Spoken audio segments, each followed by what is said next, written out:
Hello, folks. Welcome back to World War II TV. And in June 1944, the Third Reich was under a massive assault from the West and the East, and the seemingly impossible alliance between Stalin and his communist cronies and Churchill and FDR in the West was on the brink of victory. But Giles Milton is here to tell us all about this curious alliance between East and West.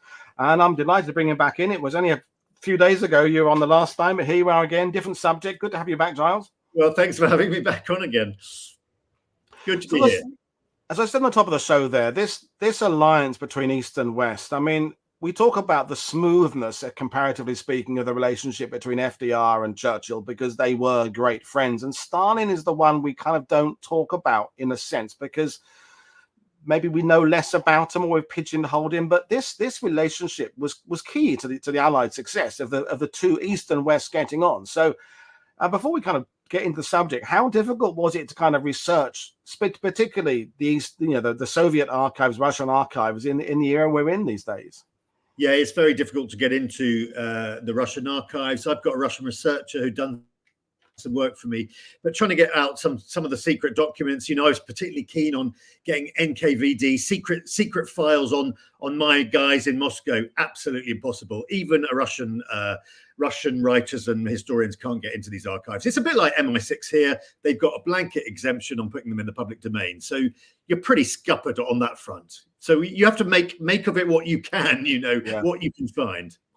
But as we'll find out, your book, The Stalin Affair, and the links, of course, to that, folks, are in the description below, is that there are these other peripheral but essential figures beyond the leaders themselves. Whereas with, again, using Churchill and FDR as a comparison, they had these incredibly long dialogues between the two of them. And of course, there were other people as well. But with Stalin and the West, there's obviously the language issue, interpreters and translators, and the diplomatic aspects. So tell us about some of the key players in getting this deal kind of off the ground and who they were and how it all came about. Yeah, so that's right. You've got the big three. You've got Stalin, Churchill, and Roosevelt. Of course, they're doing all the negotiating and stuff. But yeah, you're right. There's a whole army of people working behind the scenes. And I suppose the most notable one is Averell Harriman, which I think we've got a picture of, if you're able to bring it up. Averell, no, it's the one before that. Here we go. Here's Averell Harriman. So on the left of the picture there, you've got Averell and his daughter Kathy arriving in 1943.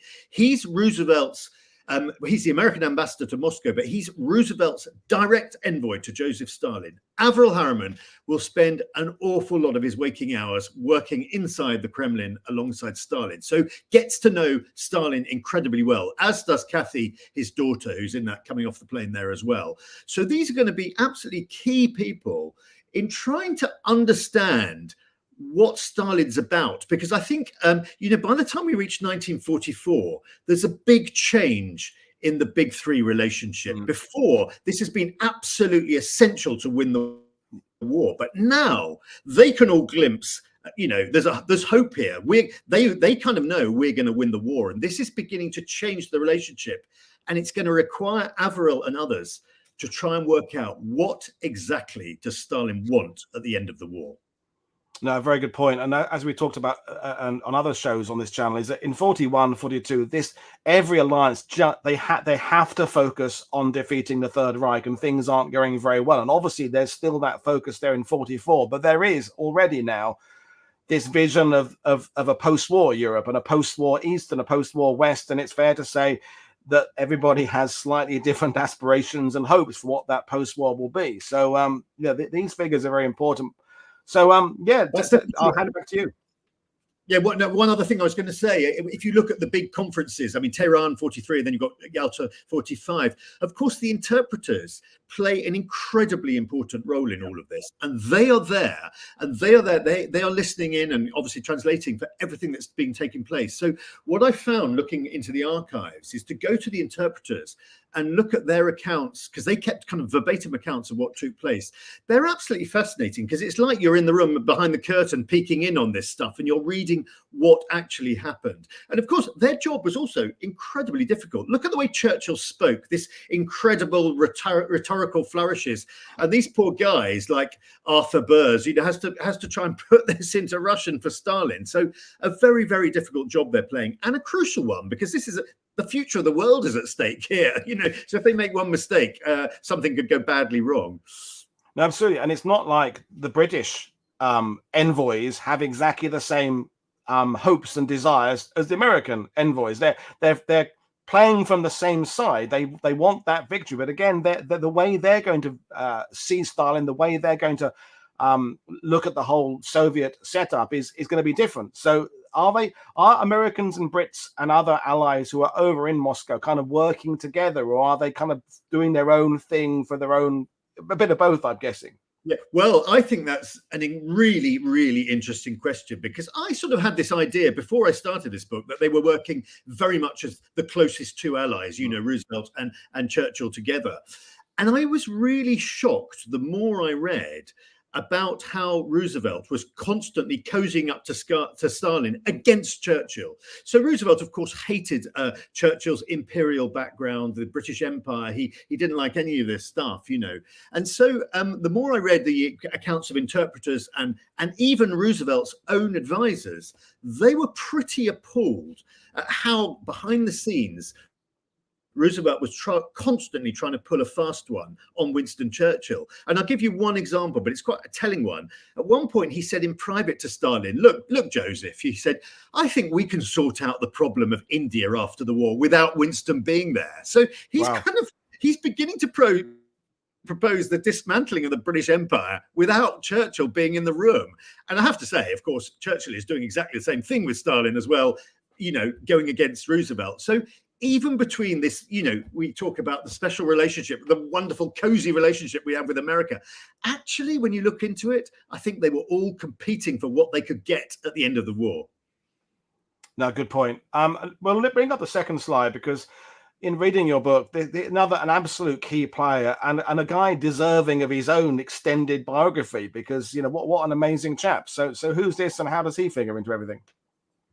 Yeah, so standing on the left of Churchill here is Britain's ambassador to Joseph Stalin. This is Archie Clark Kerr. He is an eccentric, flamboyant, maverick bisexual, not the sort of person you'd expect Winston Churchill to send into the Kremlin. But he ended up having an incredibly close really friendly relationship with Joseph Stalin. And he is to smooth many of the most sort of desperate points in the war when Churchill falls out with Stalin.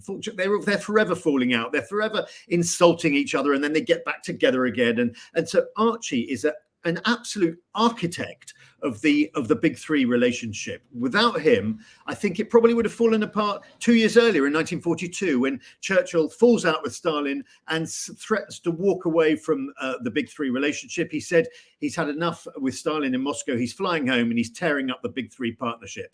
And Archie convinces him not to do this.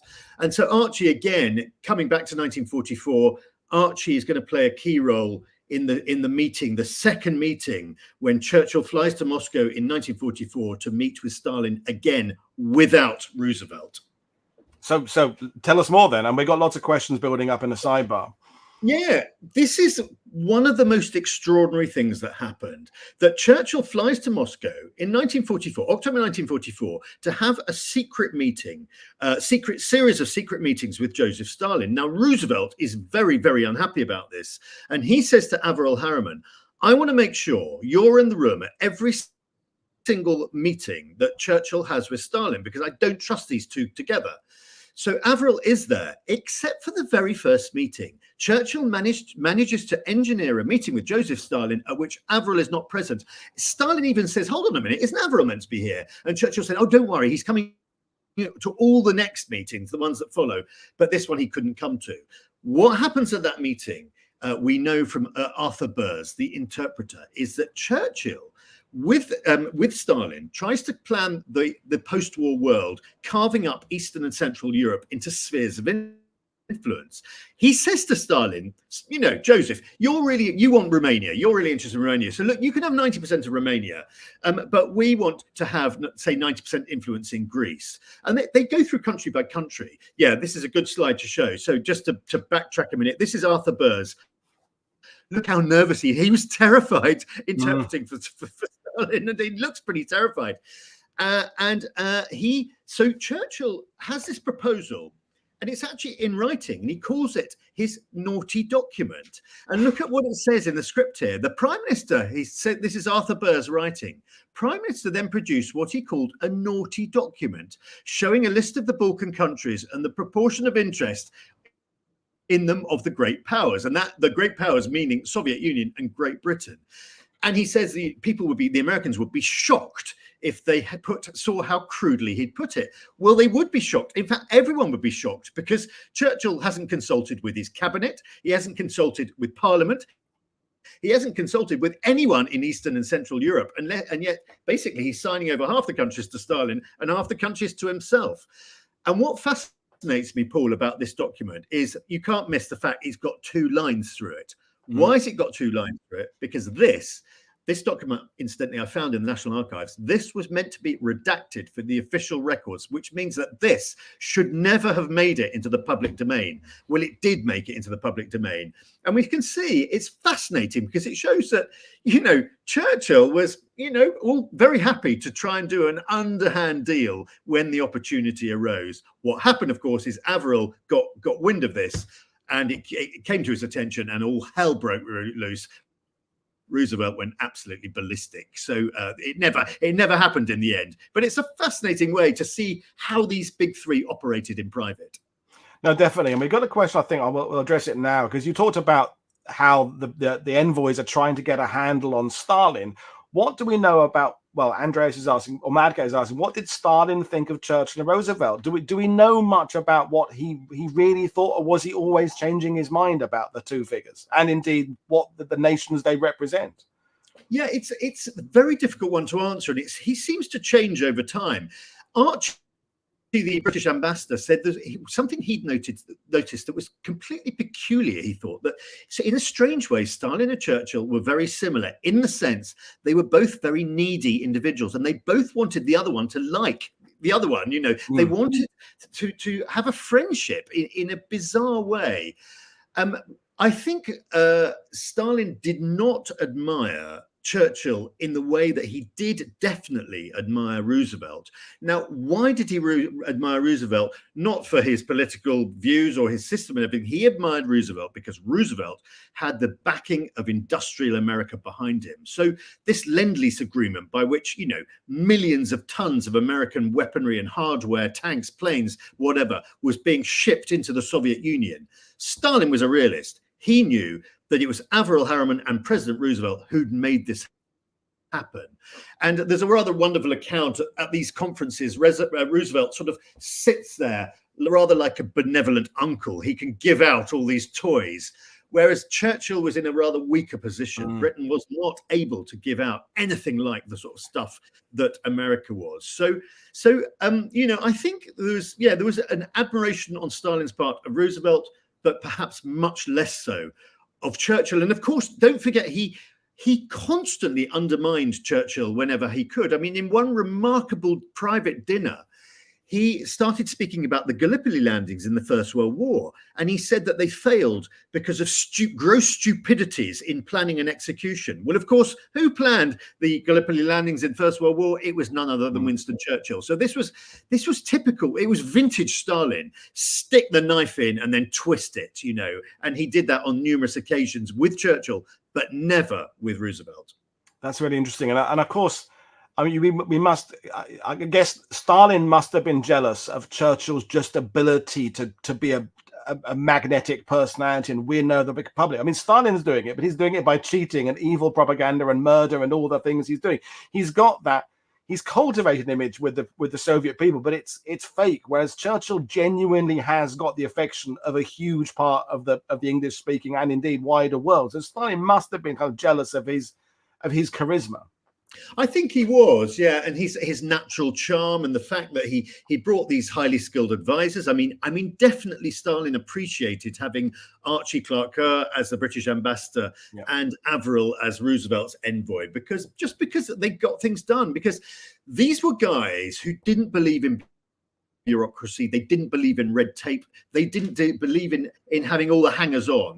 Both Churchill and Roosevelt, a bit like Stalin, they wanted one person they could trust. He was the direct mouthpiece of Roosevelt or the direct mouthpiece of Churchill, would go into the Kremlin And Stalin knew that there's no bluffery going on here. That what he was getting was the undiluted words of Churchill and Roosevelt, and that's what he wanted. He didn't have time for the hangers-on, and that's how this relationship worked, and that's what makes it so fascinating when you read their accounts of what took place, because they were there in the room doing all the business. Yeah, no, very good point. And the other thing to bring, of course, we discussed it a lot on the channel, is the Lend-Lease and the official assistance given from east to west and west to east. But there's more than that. And let's talk about the airbase, because I think sometimes people don't realize just how much cooperation there was. There were these deals being struck back and forth in terms of just keeping this relationship going. So let's talk about that, Giles. Yeah. So this is a very interesting photo. So what happened is that Avril, for a long time, had been sort of insisting to Stalin that he allow an American airbase to be built on Soviet soil. And the argument was this, that American planes took off from Great Britain, they bombed Germany, and then they had to fly back to Britain. And on the flight back, by that time, the Luftwaffe was alerted to them, and they'd send up fighters and they'd shoot them down. He said, look, if we can fly from Britain, bomb Germany, and then go into the Soviet Union, this will dramatically cut the number of planes that are being shot down. And for more than 2 years, Stalin said, no way, I'm not having American pilots, planes, air bases on Soviet soil. But in 1944, he changes his mind. And this photo here is Kathy Harriman. So this is Avril Harriman's daughter, who's working as his aide in Moscow. And she's there for the opening of the Pultava airbase with General Perminov, he's called. He's given her a big bunch of flowers. And this is a historic moment, because 360 American bombers are now going to be permanently based on Soviet soil. And this is going to make a big difference to the number of planes that are or are not shot down. So, this is full credit to Avril Harriman, it was his personal skills, his ability to deal with Stalin and know how to get what he wanted, that enabled this to be done. And it should be said, this was a massive logistical enterprise, because everything had to be shipped in. These airfields were completely destroyed, so they had to be rebuilt from scratch. They had to fly in everything. There weren't even runways big enough for the American bombers, so they had to ship in that metal matting and everything that they laid down. It was a phenomenal undertaking, but the Americans are pretty good at this sort of thing, and they got it done. So before D-Day took place, in fact, that airfield was operational and was launching massive bombing raids against Germany from the Soviet Union. Fantastic stuff. So the focus of this week on the channel is Bagration and the June period of 44. And as I said on the top of the show there, the world is getting a sense that things are moving towards victory. There is this, the Third Reich is being pushed back in every theater, and production numbers are up across the Allies. But there are some blots on the horizon, notably the events in Warsaw in September, October, November 44. So how does the Warsaw Uprising figure in with this complicated alliance? Yeah, so the Warsaw Uprising is taking place at a time when the Red Army is advancing rapidly across Eastern Europe, Central Europe, into Poland, towards Warsaw. And at this moment, Stalin encourages, through the Polish group, he's got a group of Poles living in Moscow. He encourages the Warsaw Uprising, as does, it should be said, the Polish government in exile in London. So you've got these two groups of Poles who incidentally hate each other and don't trust each other. They're both calling for Poles inside Warsaw to rise up. Now, the general understanding from the Poles leading the uprising is that because Stalin has basically not only sanctified this, but sanctioned this, but encouraged it, that the Red Army, which is rapidly approaching Warsaw, is going to take part, come to the rescue of the Poles, bring in tanks and weaponry, cross the river there, and come to their aid. And this is what Avril and Archie are assuming as well. And they suddenly realize, to their absolute horror, that Stalin is intending to do nothing whatsoever. In fact, Stalin's ploy is he's hoping that the Nazis will kill as many of the Polish resistance as possible. And this is the most ultimate act of betrayal, because basically he's encouraged an uprising that he wants to fail.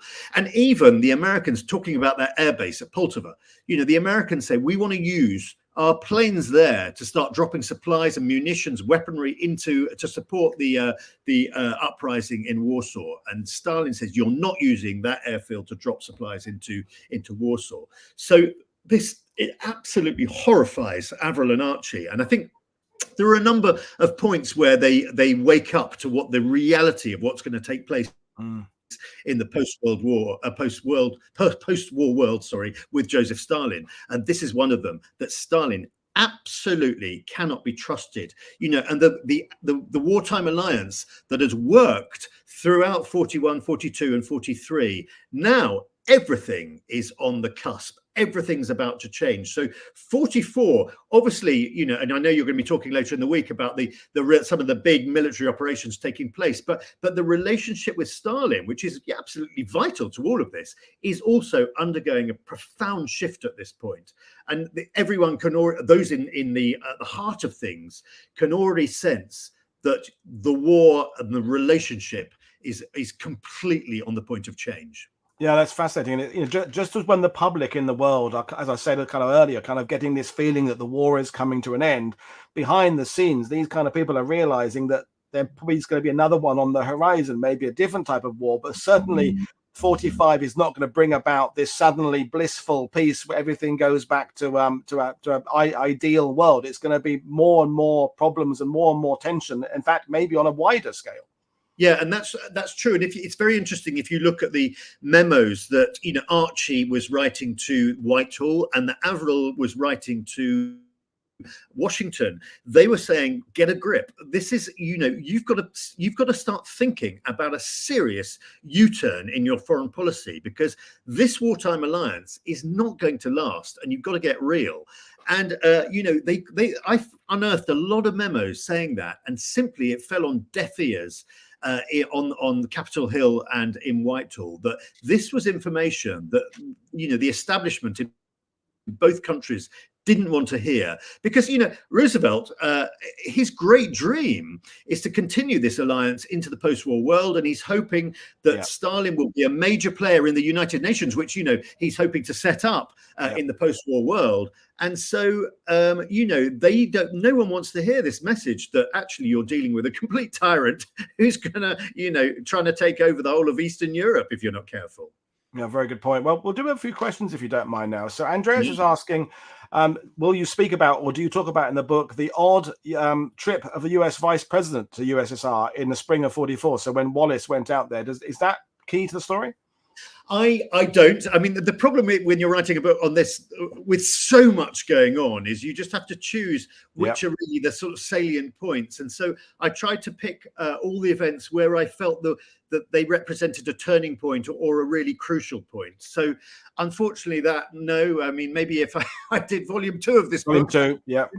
But no, because I suppose, you've got Tehran. I have several foreign ministers' conferences, which I felt were absolutely crucial to the relationship.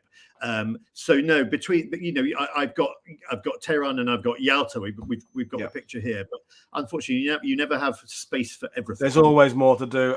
Seven Online Productions asking, did Avril Harriman leave a memoir? Avril Harriman, he did actually write a memoir, but I think his memoir, which was published some years after the war, but I think actually his memoir is far less interesting than all the papers, often many secret papers, that were left behind in his archive, which is absolutely vast. So I spent a long time in the Library of Congress going through this, and I found, just absolutely fascinating letters and diaries and stuff like that, which he wrote. But also, I found the diary of his personal aide, which was a guy called Bob Micklejohn. And Micklejohn accompanied Harriman from America to London in 1941 and stayed with him all the way through to 1945. And he kept a daily diary of Harriman's work, but also he wanted his dad to read this diary. His dad was actually dying of cancer. And he thought, how can I tell him everything that's going on? And so he decides to include not only the official business, but all the behind the scenes gossip of what's going on. And this was then sent back in installments to his father by diplomatic bag. And this diary I found in the Harriman archive in the Library of Congress, and it's absolutely wonderful, because you've got the big picture, but you've got all the stuff going on behind the scenes. And that's where, you know, going into the archives, it just fills me with despair when youngsters these days think that Wikipedia is the be all and end all of research. You know, that when you actually get into the archives, you get into the files and you find stuff that's just remarkable. And so that was the sort of stuff I was using to tell the story of Averell Harriman. Okay, thank you. So this is the comment David making about my assessment that maybe Stalin was jealous of Churchill. He's saying, I don't think Stalin was jealous of his charisma. I suspect that Churchill's highbrow condescension was anathema to Stalin's personality. So that's maybe Stalin didn't like Churchill's kind of just maybe is he ostentatious Church? I don't think he's I don't know. I can tell you one thing he did admire, and that was Churchill's energy. I mean, look at the fact that, you know, Churchill was flying all over the place. He flew to Moscow twice. He went to Tehran. He went to Yalta. Stalin refused to travel anywhere. I mean, he very, very reluctantly went to Tehran. There was one point, if I can remember the quip, that Churchill described the big three as the Holy Trinity. And I think Stalin chuckled, well, I'm the devil. And he said, you must be the Holy Ghost because you're flitting around all over the place the whole time. So he admired Churchill's energy, his willingness to travel, and his dynamism. But perhaps it stopped short there. You made an interesting point there in that comment about the quips, because, you know, you spend a lot of your time in France. I spend a lot of my time in France. When you're dealing with another language, often little jokey things that will be picked up immediately by native speakers, by the time you've translated them, you've lost the humor, you've lost the meaning. Do you think at some of these high-level meetings there was sometimes some cultural misunderstandings? Because you said earlier how the complicated job of translating Churchill's speeches for Stalin, and if you get the nuance or the intention, the intonation slightly wrong, you can change things. So did you get a sense of this, of the difficulty of just conveying information? It's absolutely fascinating. Charles Bolan, who was Roosevelt's interpreter, he wrote about this because he found it fascinating himself. And he used this as an example of just how clever Stalin was, because he said whenever Stalin spoke to his Western partners, he say, we may think this, we may do that, I'm not so sure. He's very sort of used his language. He was very emollient. He was very open to suggestions. When he talked to his own people, he was absolutely ruthless. We do that, we do this. Etc. There was no sort of room for maneuver. And one point, Bolan goes and taps Stalin on the shoulder from behind because he's got a question to answer him. And Stalin, not realizing it's Bolan, turns around and snaps, what the hell do you want? You know, talking as he always talks to his people, realizes it's Roosevelt's interpreter. And Bolan says, it was the only time I ever saw Stalin embarrassed. You know, so Stalin is constantly very skillfully using his language in a particular way with his Western partners, which is very different from the way he spoke with his own team. It should be said also, at one notable occasion at the Yalta conference, Stalin, there's countless vodka toasts at all of these dinners and everything, but at one point he raises his glass to the interpreters and says that they deserve we must drink to them because they've worked harder than anyone. At which point Churchill quips, he says, interpreters of the world unite, you've nothing to lose but your audience. You know, a riff on the Communist International. And, at which point Stalin finds this very, very genuinely amusing and sort of bursts into guffaws of laughter. But you're right, interpreters play a major role in everything that's taking place here. Thank you. So, if 44, there are tensions starting to show between this alliance. Early in the war, when do you think the high point was? Was there a high point when it's at its best, when the big three are in more or less alignment, when they're getting on each other? Do you think there is a particular moment you could sort of recognize? Well, I think it's almost strongest at the beginning and gets weaker and weaker as it goes on. It's a question of necessity, you know. Yeah. At the beginning, 1941, 1942, the Soviet Union needed the West, and the West needed the Soviet Union. Look at the battles, the tremendous battles that were taking place on the Eastern Front. You know, Stalingrad, the siege of Leningrad. This was consuming an awful lot of the Wehrmacht's forces. And I think it began to change as victory came into sight. Yeah. The West needed Stalin less, and Stalin needed the West less. And I came across something very, very interesting, that Stalin, throughout 41 and 42, he'd been really pressing Roosevelt and Churchill for a second front. He was desperate for the Western allies to land in northern France and begin the liberation of Nazi-occupied Europe. Why? To open a second front, to free up, so that Hitler would have to transfer forces from the Eastern Front to the Western Front, which would make his life easier. Now, by the time we get to 43, 44, Stalin seems to have changed his tune somewhat. He's no longer pressing for D-Day to take place. Why? Because he's seriously worried that if the Americans, British and Canadians land, and they land successfully and they start rapidly advancing across Europe, he has a sudden panic that they're going to get to Berlin before him. And that would be absolutely what he doesn't want to happen. So there's a real shift there. You can see he's really playing the geopolitical game of risk here. When should they land? What's best to my advantage? So definitely by the end of 43, by the beginning of 44, the whole dynamics is changing. Thank you.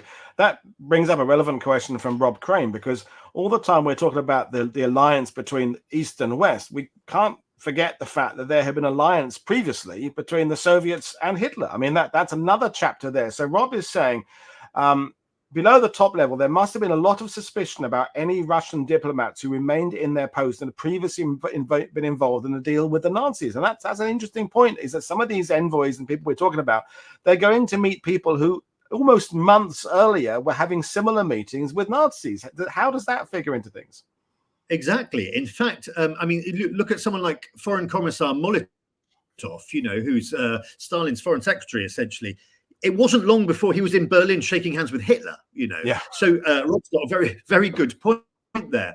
And of course, for those who aren't, familiar, I'm sure most people know this, but, let's remind ourselves, 1939, Hitler and Stalin, the two dictators of Europe, sign a Nazi-Soviet pact, a pact of friendship, which causes absolute panic and shock around the world, because most leaders are not expecting this to take place, and they've sort of divvied up the world between them, or certainly the continent of Europe. And of course, this enables Hitler to invade Poland.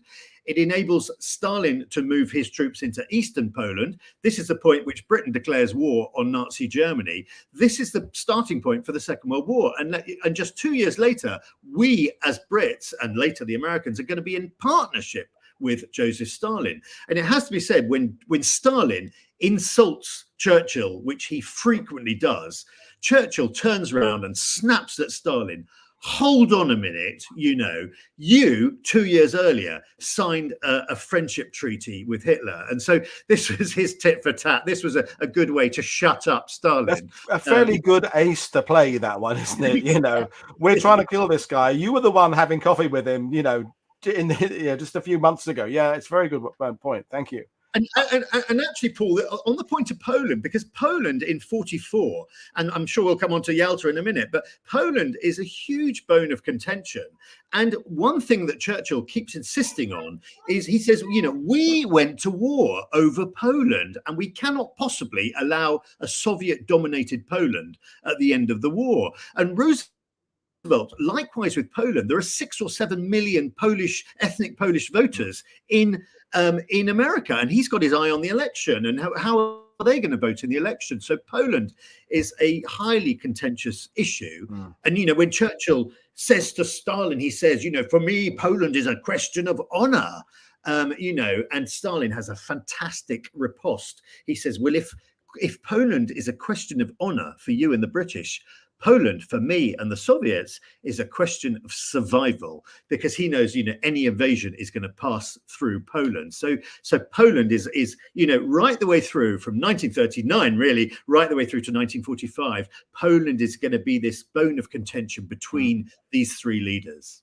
Thank you for that. And kind of taking a lead from what you said there, Scott is asking, did Giles look at what role Molotov and Litvinov had in the relationship between Stalin and FDR? It's interesting. I mean, all the senior diplomats found Molotov an absolutely grim person to deal with. He was monochrome in his skin color. He was a monochrome in the way he spoke. He was an utterly uninspiring individual. However, he was incredibly ruthless. And I think he was the one of all the commissars that Stalin had around him, the one person I think he did trust was Molotov. Old football face, as the Western politicians called him. Old football face could be relied on to get what Stalin wanted. And, you know, it's notable that Stalin left behind most of his senior advisors when he went to Tehran, when he went to Yalta. But Molotov was always at his side. And you know, the Western diplomats found Molotov a very difficult person to negotiate with. Of course, it should be said, Molotov, of course, traveled to London and he traveled to Washington. So he met Churchill in Chequers, the Prime Minister's country residence. He met Roosevelt in the White House and actually stayed in the White House. And he went there specifically to try and press the Western Allies into launching a second front. This was in 1942, and actually was successfully persuaded Roosevelt to agree to it, even though it wasn't going to happen. You know, so he was a very persuasive individual, and Litvinov less so. Molotov was the key person really in this period. Okay, thank you. Question from Ian Carr. How important does Giles believe Stafford Cripps was in 40-42, so the early part of the alliance? Okay, this is a very interesting question from Ian. So Stafford Cripps, for those who don't know, was the British ambassador at the time of Operation Barbarossa. He'd been sent to Moscow because he was a lefty. And Churchill and others thought that surely if we send a left winger into the Soviet Union, he'll be able to forge a close relationship with Joseph Stalin. It didn't happen. Stalin detested Stafford Cripps, as did Molotov. Both men refused ever to see him. And so Stafford Cripps would be repeatedly begging to go to have meetings with Molotov and Stalin in the Kremlin. And at one point, I found this memo. Molotov's secretary wrote back to Stafford Cripps saying, Molotov will not give you an audience because Mr. Molotov does not want to see you. And so I think although Stafford Cripps, who happened to be in England at the time of Operation Barbarossa, he was literally with the Prime Minister at the time, he went back to Moscow, but his days were numbered because I think Churchill realized that he needed an ambassador, an envoy, who could literally forge a close personal relationship with Stalin. That was never going to be Stafford Cripps. Yep. That ultimately was going to be Archie Kerr. Thank you. Given that we're in June, 80 years on, so we've been talking about Normandy invasion, we're talking about Bagration this week. Here's an interesting question, but I'm going to add to it from Terry. So, did Stalin know the actual size and scale of the D-Day invasion, and also did the Western Allies know the scale and size of what was going to be happening in Bagration? How are each side telling? What information are they giving each other about their new offensives? Brilliant question, really interesting, Terry, because Stalin and his generals had constantly belittled their Western partners about D-Day. They seem to think that crossing the English Channel was a bit like crossing the River Volga. You know, it was not that difficult. And that's one of the reasons, I think, why Stalin kept pressing for this invasion, which he thought was actually very easy to launch. And what happened in the aftermath, about a week after the D-Day invasion, there was an American general who'd been a filmmaker actually before the war, flew to Moscow with actual footage of what took place on the 6th of June, on the morning of 6th of June. And he showed it to Stalin and his commissars and his senior generals. And all of them were quite literally, their breath was taken away. They had absolutely no idea of the scale of D-Day. And Stalin, it's really interesting to get the comments of those who are watching Stalin. He was just profoundly impressed. And he met with Averell on a number of occasions after that. And he called this one of the great invasions of history. He really is, his mind was a bit blown away by what was taking place. Now, on the opposite front, this was one of the problems of the military advisors, the Western military advisors who were sent into Moscow during the war. They constantly found it extremely difficult to get any accurate information out of Stalin and his generals. There was a constant lack of cooperation. And while, they were very happy to accept the tanks, the planes, the spare parts, the munitions. They were happily to take them and use them. They never laid out their plans in any great detail. And it was a source of continual frustration for the Western military observers, of which there were many based in Moscow. They were frustrated at never really knowing the Red Army's plans. No, thank you for that. And that kind of leads me to another question, which is just, do we fully understand? I mean, your book obviously helps enormously. Do we fully understand just how complicated it would have been for these people to try and manage this relationship? I mean, books have been written at great length, as I said earlier, about Churchill and FDR, and they spoke the same language and they were friends. And at this level, there's this language difficulty. There's this kind of the pressure of being in Moscow and everything you're doing being watched, and spies and counter spies and who you can trust. Do you think we have a full grasp of this, or is there still more to uncover? Well, I think what's really interesting from my guys on the ground, so people like Archie and Avril, they got to know Stalin extremely well, and they kept saying to their bosses back at home, they said, look, yes, Stalin is a gangster. Yes, he's a mass murderer. Yes, he's liquidated millions of his own subjects, but don't let that make you underestimate him. This guy is shrewd. He knows what he's doing. He's incredibly well advised. He's got, he knows exactly what's taking place on the battlefield, and he knows exactly what he wants, And so they get the sense that when these other, these aides and these diplomats fly into Moscow for a few days talks and everything, that they constantly are underestimating Joseph Stalin. And particularly that went for Roosevelt. And they felt that Roosevelt simply took Stalin at face value. So, for example, to give you one sort of example, is that Roosevelt raises the issue of the Baltic states. What's going to happen to the Baltic states at the end of the war? And Stalin said, well, yes, of course, the Red Army will be in possession of them. But what we'll do is we'll hold a referendum, a plebiscite, and we'll see who they want to belong to at the end of the war. And Roosevelt says, okay, that sounds, Joseph, that sounds a jolly good arrangement. And his advisors are in despair, and they're just saying, do they not realize, does Roosevelt not realize that if Stalin's Red Army occupies these countries, there is every likelihood the plebiscite is going to go in his favor? And so they felt, both Churchill and Roosevelt, but I think particularly Roosevelt, they were profoundly naive when they came to dealing with Stalin. They still treated him as the ignorant gangster peasant, where he was a very, very smartly advised by smart advisors. I suppose Stalin has the comfort of knowing that if he decides to do something, he can pretty much do it, because it is a dictatorship hidden within this communist government of the people. Whereas Churchill and Roosevelt, anything they do has to go through war cabinets and senates and Congress and put to the vote, because they're heading up democracy. So if Stalin's at the table and says, I'm going to do this, that's it. It's an autocratic decision he makes, which must have made, in some ways, FDR and Churchill jealous of that ability to just say, we're going to do this. Yeah, I mean, it always helps to be a dictator, I guess. And also, I think it should be two things that are worth pointing out. Of course, by the time we get to Yalta, and this photo is showing the big three at Yalta here. By the time we get to Yalta, the Red Army is steaming across Eastern Europe, Central Europe, Poland. It's knocking on the gates of Berlin, So Stalin is in a position of huge strength, because he's already effectively got much of what he wants. And it should be pointed out, looking at the other two figures here, look at the figure of Roosevelt. Roosevelt, he's pale, he's haggard, he's tired, and he's dying. He's going to be dead within a few months. And many of his team, they were shocked when they saw him fly into Yalta at just how diminished he was from the Tehran conference, a short while earlier. And Churchill likewise. Churchill was old, he was under par. He was drinking heavily. I mean, one of his aides says, if only he'd stopped drinking bucketfuls of Caucasian champagne, he might get a better deal out of this conference.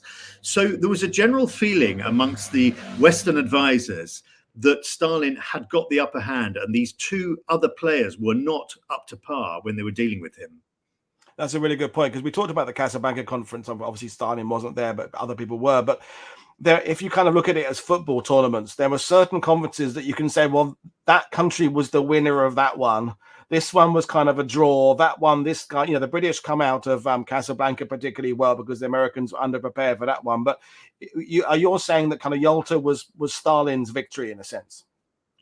I think it was Stalin's victory. I think he knows what he wants and he knows how he's going to get it. But what is interesting, I think, is that many of the principal advisors who'd flown in with President Roosevelt. So, for example, Harry Hopkins, who many of your American viewers will, of course, be familiar with, senior diplomat advising President Roosevelt. At the end of the conference, he sort of says, on an incredible note of optimism, he said, we really feel we've laid a foundation stone for the post-war world, that we really feel we're coming away from this sort of basking in a glow of glory, that there's hope for the future.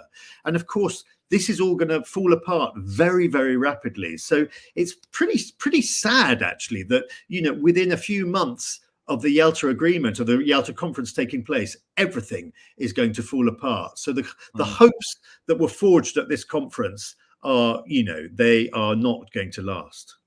So a hypothetical for you, Giles, because obviously you said there, Roosevelt is dead within months of that conference. Churchill loses the election. So this post-war stage has different leaders.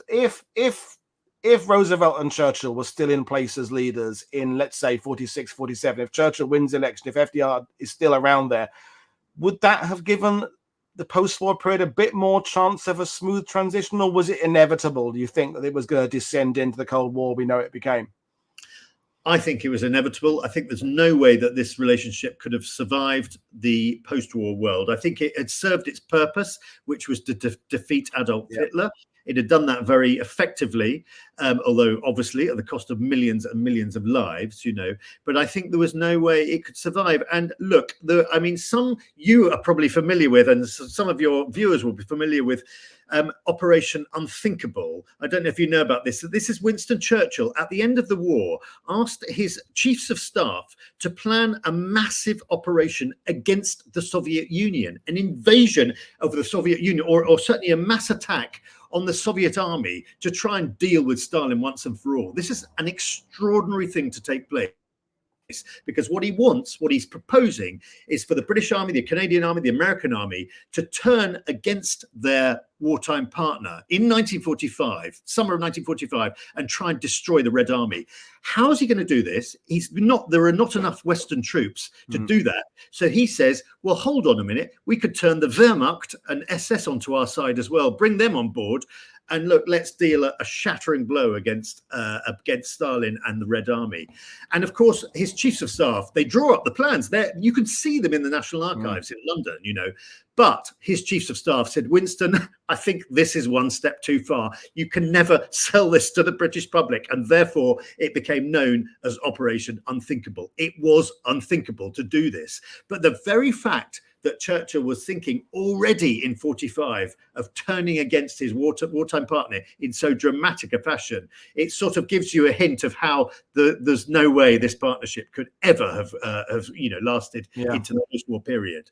Good point. Although, to be fair, he's not the only one making such things. General Patton is making such claims in the Far East. MacArthur's sort of making similar hints about China. Absolutely. So Patton and Churchill, at this point, they were absolutely on the same page, definitely. But politically, it was impossible. Thank you. So Ian Carr has asked about the Potsdam Conference and how that, this is now August 45. So the war, it's just wrapping up now. It's tying up the loose ends. The war is won. How does that go in terms of the representation of the nations? Yeah, this is so summer of 1945. The big three meet again, except it's the big one with two new people, because, well, Churchill comes to the conference, but what does he do in the middle of it? He loses the British general election. He's no longer prime minister, which was a bit of a blow. So he goes home, and the new prime minister, Clement Attlee, comes to Potsdam in a position of considerable weakness because he hasn't been there for the first half of the conference. And likewise, Roosevelt, of course, is dead, and President Truman is now leader of America. And so he comes with not a great deal of experience of foreign affairs, it should be said. But I think Truman plays a pretty good game at the Potsdam conference. He has, of course, a Trump card up his sleeve, which is called the atomic bomb. Yeah.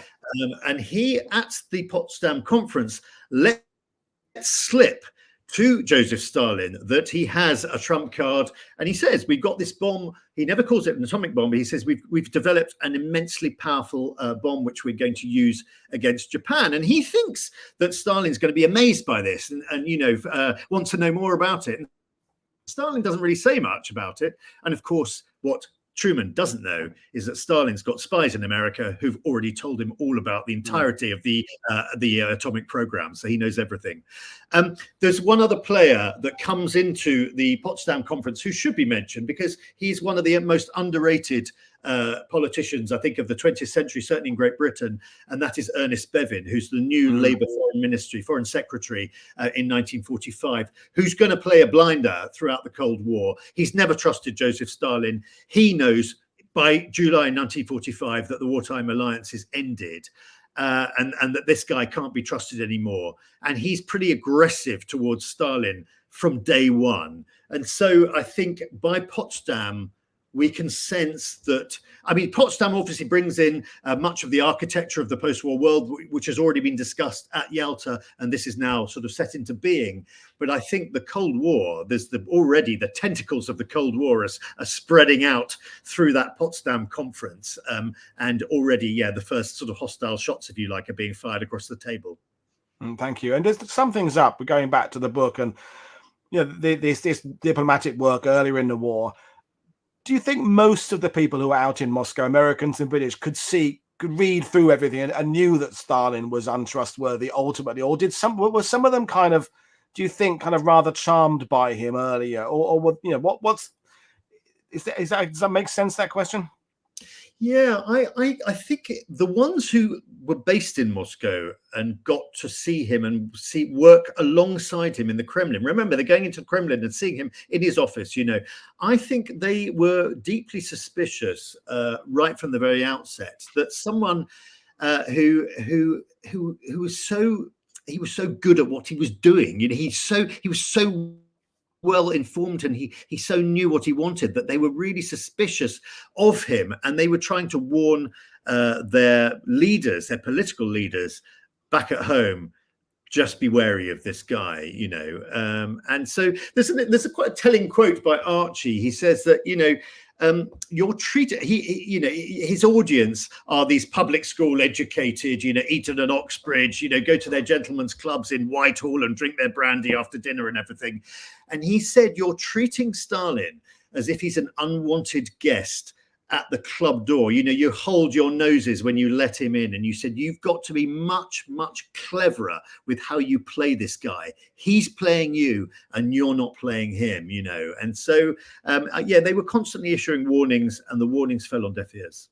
I think that's a good way to bring things to an end. I think, reading your book and others is that I think generally everybody underestimated Stalin's intellect and his abilities and his ability to control and know what was going on. He was kind of quite clever at that poker face in some ways, maybe hiding it behind the moustache there, whereas Churchill and FDR maybe were a little bit more easy to read in some ways. They were a bit more open, a bit more giving, maybe just because of the systems they represented. Stalin knew what he was coming from and had been involved in devious schemes since he came to power. So I guess he was maybe the master at that giving a side of yourself that projects what you want them to see, but not the full picture.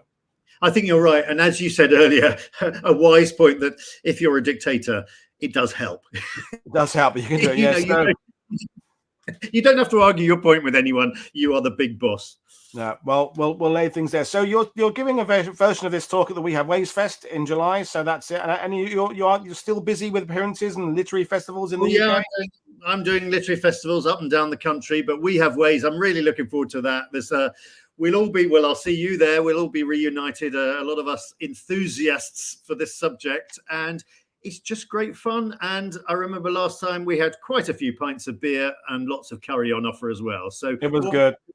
War, curry and beer. It hits all the right spots. I remember the first one I did. We were staying at the hotel, and the lift came down about 3 or 4 times and opened. But there's me and Peter Caddick Adams and 3 or 4 other people carrying on the conversation that we've been talking about in the minibus. And we're just watching this elevator go up and down. And it's like, we should get in here and go to bed at some point. We should just, but it was still good. But I still think like this, and but what about Market Garden with this? So you know, it's if the public love it, the historians love it just as much, because you can chill out with your mates and have these incredibly conversations, and it's fantastic. So if you haven't got your tickets, folks, go get it. I'll put the link up later on. So there, Giles, I'll invite you back for something else in the future, and but I'll see you at We Have Ways in July. Brilliant. Look forward to it. See you then. Okay, take care. Cheers. Thank Bye. you. So, folks, we're back in a few hours' time with Steve Zaloga talking about the tanks used in Operation Bagration. So, thanks for watching us, and thanks for your questions. See you all later. Bye. Bye.